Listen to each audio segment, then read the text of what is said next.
showing up is not applicable in all cases. That is the comment by Darum Darimda. Ako, naniniwala ko that showing up is universal.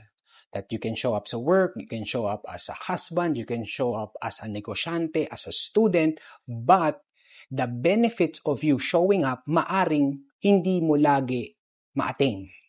Kasi nga, mag-show up ka, mahirap, tapos hindi naman appreciate ng boss mo or the people around you. Yun yung minsan masakit. I agree with you na not all the time, kahit mag-show up ka, it would lead to promotion.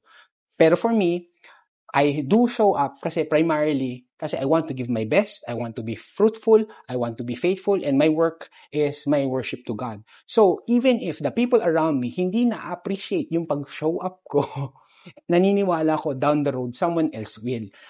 And in my current season, hindi ko nakuha yung benefits of showing up, hindi ako nabigyan ng extra promotion or commensurate sa salary ko.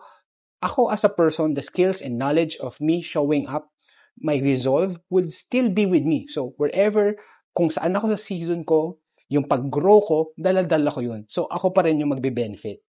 Kaya, show up lang tayo.